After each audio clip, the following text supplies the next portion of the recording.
جانور میں کتنے آدمی قربانی کر سکتے ہیں؟ سارا سوال ابھی دیکھو، قربانی کتنا دن بعد ہے، ابھی سے قربانی، ابھی رمضان والا باقی، عید والا باقی ہے۔ ایک جانور میں، بڑے جانور میں 7 لوگ قربانی کر سکتے ہیں۔ ایک بڑے جانور میں 7 لوگ، میکسیمم 7 سے کم لوگ بھی کر سکتے ہیں، 5 لوگ مل کے ایک بڑے جانور میں کر لے چلے گا، میکسیمم 7 لوگ کر سکتے ہیں۔ لیکن چھوٹے جانور میں کوئی شرکت نہیں کر سکتا، چھوٹے جانور میں ایک آدمی اور اس کی فیملی کی طرف سے ہی چھوٹا جانور کر سکتے ہیں۔ مزار پر سجدہ کرنے والوں کے پیچھے نماز پڑھی جا سکتی ہے یا نہیں؟ اگر یہ معلوم ہے کہ امام مزار پہ سجدہ کرنے والا ہے تب تو آپ نماز نہیں پڑھیں، وہ مشرک ہے وہ۔ اور اگر آپ مارکیٹ میں گئے، کشن گنج گئے، فاربس گنج گئے، ارریا گئے، نماز کا ٹائم ہے، سامنے مسجد ملی، اب آپ کو معلوم نہیں کہ امام مزار پہ سجدہ کرتا ہے کہ نہیں کرتا ہے، آپ نماز پڑھ لیجیے، نماز پڑھ لیجیے۔ آپ جس امام کے بارے میں کنفرم معلوم ہے کہ وہ مزار پہ سجدہ کرتا ہے، اس کے پیچھے آپ نماز نہیں پڑھیں گے۔ کسی عورت کا شوہر انتقال کر جائے اور اس کے 1-2 بچے بھی ہوں تو بچے کس کے حوالے کیے جائیں؟ یعنی بچے کی پرورش کون کرے گا؟ اور اگر وہ عورت پھر سے شادی کر لے عدت کے بعد تب کیا مسئلہ ہے؟ دیکھیے، یہ بڑا اہم سوال پوچھا۔ اگر شوہر کا انتقال ہو گیا تو بچے کی جو پرورش ہے وہ عورت کرے گی، ٹھیک ہے، ماں کرے گی۔ اور اگر وہ عورت کسی اور سے نکاح کرتی ہے تو بھی چونکہ باپ کا تو انتقال، اگر باپ زندہ ہوتا، طلاق ہوئی ہوتی، تو عورت اگر دوسرا نکاح کرے گی تو اب بچے کی پرورش پھر باپ کے ذمہ ہو جائے گی۔ لیکن اگر باپ کا انتقال ہو چکا یہاں پہ تو اس کی پرورش ماں ہی کرے گی۔ اگر عورت کہیں اور نکاح کر رہی ہے تو اب اس کو اختیار اور آپشن ہے، اگر وہ چاہے اس کے مائکے میں اس کی ماں ہے، اس کے باپ ہیں، اگر وہ بچے کی پرورش کر سکتے ہیں ان کو سونپ کر کے وہ نکاح کرے۔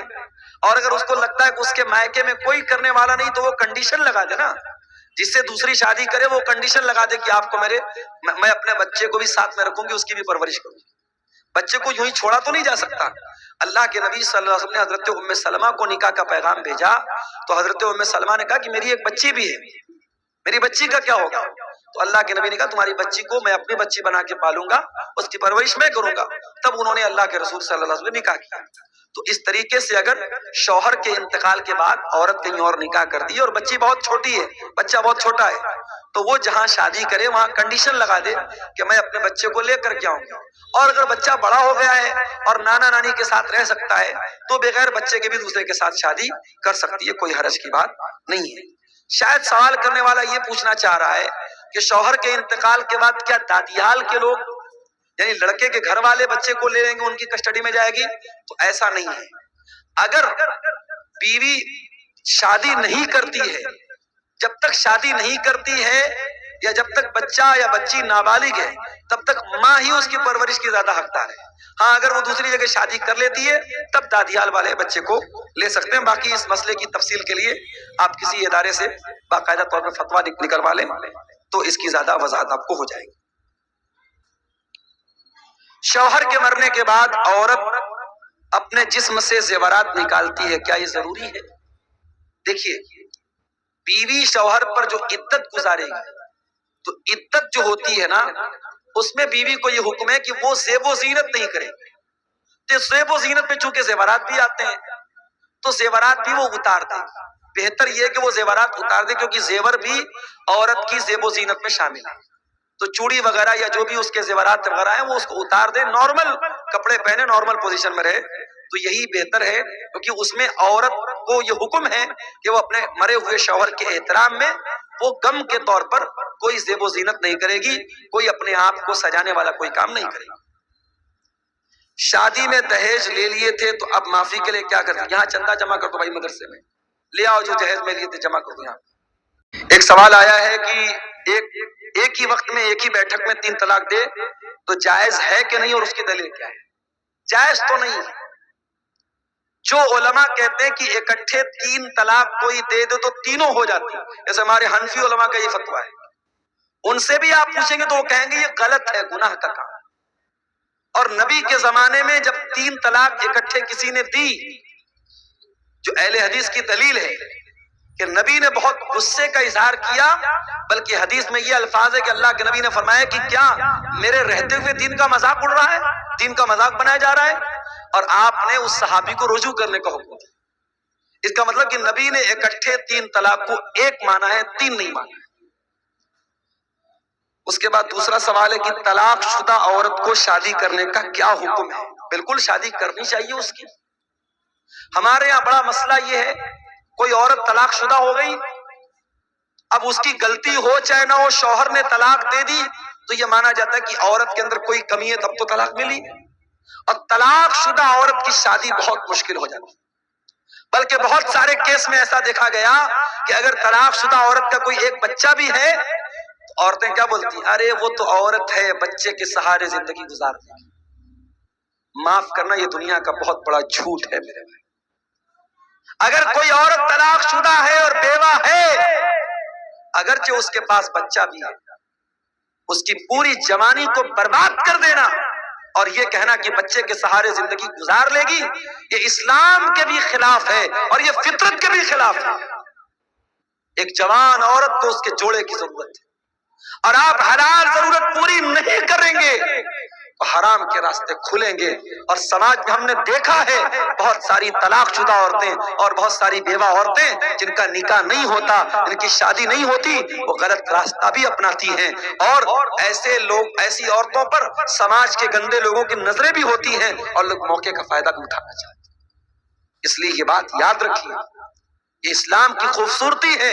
اسلام تو ہمارے نبی نے صرف ایک بیوی جو آپ کے نکاح میں حضرت عائشہ تھی وہ کنواری تھی، باقی جتنی بیویاں تھی سب طلاق شدہ تھی اور سب بیوہ تھی۔ اس لیے طلاق شدہ عورتوں سے نکاح کرنا چاہیے، اگر وہ اچھی ہے، دیندار ہیں تو ایسی عورتوں سے نکاح کرنا چاہیے۔ ان کے گھر میں راشن پہنچا دینا، ان کی خبرگیری کرنا، یہ ان کی مدد نہیں، ان کی مدد یہ ہے ان کا گھر بسایا جائے، ان کو عزت کے ساتھ بیوی بنا کے لایا جائے۔ کیا ایک لڑکا ایک لڑکی کو شادی کا پیغام تنہائی میں دے سکتا ہے کہ نہیں؟ نہیں دے سکتا۔ لڑکا لڑکی کو کیوں دے گا شادی کا پیغام؟ اگر کسی لڑکے کو کوئی لڑکی پسند ہے، اس نے لڑکی کو کہیں دیکھ لیا یا لڑکی کے بارے میں سن لیا کہ لڑکی بہت خوبصورت ہے، لڑکی بہت دیندار ہے، لڑکی کے ولی سے کو پیغام بھیجے گا، لڑکی کے گارجین۔ لڑکی کا نکاح لڑکی کے گارجین کی رضامندی کے بغیر نہیں ہو سکتا، یہ مسئلہ یاد رکھیے۔ یہ جتنا ہمارے یہاں جو لو میرج کا جتنا معاملہ ہو رہا ہے سب غلط ہے۔ اگر کسی کو واقعی میں کسی سے لو ہے، پیار ہے، پراپر چینل سے آؤ، صحیح طریقے سے آؤ، لڑکی کے گارجین کو راضی کرو، لڑکی کا ولی راضی ہے تب نکاح ہو سکتا ہے۔ لڑکی کو لڑکا نکاح کا پیغام دے، اس کی بالکل پرمیشن اور اجازت نہیں ہے۔ سچ ظاہر کرنے کے لیے کسی شخص کو قتل کر سکتے ہیں یا نہیں؟ اس کا کیا مطلب ہے بھائی؟ سچ ظاہر کرنے کے لیے کسی کو قتل کر دیں گے آپ؟ ایسا کون سا سچ ہے بھائی؟ بہت خطرناک سچ ہے۔ کیا ایک مرد کی بیوی کا انتقال ہو جائے تو وہ اپنی بیوی کو فرض غسل دے سکتا ہے یا نہیں؟ دے سکتا ہے۔ شوہر اپنی بیوی کو مرنے کے بعد غسل دے سکتا ہے، اس کو قبر میں اتار بھی سکتا ہے۔ ہمارے یہاں کہیں کہ بڑا گناہ سمجھتے ہیں، بیوی کا انتقال شوہر چھو نہیں سکتا، شوہر دیکھ نہیں سکتا، غلط ہے۔ حضرت علی رضی اللہ تعالیٰ عنہ نے اپنی بیوی کو غسل دیا، حضرت فاطمہ کو، اور ہمارے نبی نے حضرت عائشہ سے کہا تھا کہ اگر میرا انتقال تیری زندگی میں ہو گیا تو تو مجھے غسل دینا، مجھے کفن دینا، اور اگر تیرا انتقال پہلے ہو گیا تو میں تجھے غسل دوں گا۔ یہ حدیث میں الفاظ ہیں، اس لیے بالکل دے سکتا ہے، کوئی حرج کی بات نہیں۔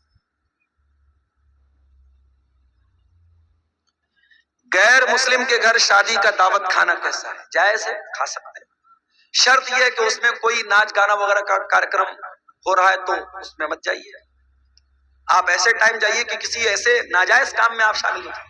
اب غیر مسلم کے گھر، یہ آپ نے سوال پوچھا کہ دعوت کھا سکتے نہیں، میں نے کہہ دیا کھا سکتے ہیں۔ اب جا کے وہاں ناچ گانا میں ٹھمکا بھی لگائیے آپ، اوکے عبدالغفار صاحب نے تو کہہ دیا جا سکتے ہیں، تو وہ تو جائز نہیں ہے۔ ناچ گانا جو حرام کام ہو رہا ہے اس میں آپ شرکت نہیں کریں گے۔ اور اگر وہاں پہ نان ویج کھانا ہے، عام طور سے غیر مسلموں کے شادی میں نان ویج کھانا نہیں ہوتا، اگر نان ویج کھانا ہے تو پھر یہ کنفرم ہونا چاہیے کہ وہ حلال طریقے سے ذبح ہوا جانور کا ہے۔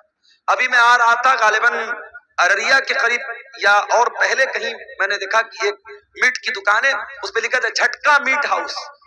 اب بہت سارے غیر مسلموں کے یہاں جھٹکا والا جانور، جھٹکا مطلب سمجھتے ہیں نا، وہ اسلام کے طریقے کا الٹ ایک طریقہ ہے کہ جانور کو جھٹکے سے مارتے ہیں.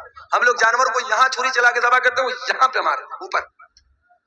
جھٹکے والے جانور کا گوشت حلال نہیں ہے. اگر گوشت آپ کھا رہے ہیں کسی بھی غیر مسلم کے یہاں، یا کسی ہوٹل میں آپ کھا رہے ہیں، کٹیہار میں، کشن گنج میں، پورنیہ میں، کہیں پر بھی ہوٹل میں آپ کھانا کھا رہے ہیں اور وہ ہوٹل غیر مسلم کا ہے، تو یہ کنفرم کیے بغیر، یہ ویریفائی کیے بغیر کہ کھانا حلال ہے کہ نہیں، گوشت حلال ہے کہ نہیں، آپ کو وہاں کوئی بھی نان ویج کھانا کھانے کی اجازت نہیں ہے. ہمارے یہاں وہ میک ڈونلڈ ہوتا ہے اور کیا کیا، اس میں جو برگر ہوتا ہے، پیزا ہوتا ہے، اس میں چکن والا بھی ملتا ہے. پتا کر لیجئے وہ چکن حلال والا ہے کہ نہیں ہے. بہت سارے میک ڈونلڈ اور برگر کی کمپنیاں جو چکن کا سامان دیتی ہیں وہ مشین سے ذبح کرتی ہیں، وہ حلال طریقے سے ذبح نہیں ہوتا ہے، وہ جائز نہیں ہے آپ کے لیے. اس لیے اس معاملے میں بہت احتیاط کیجیے.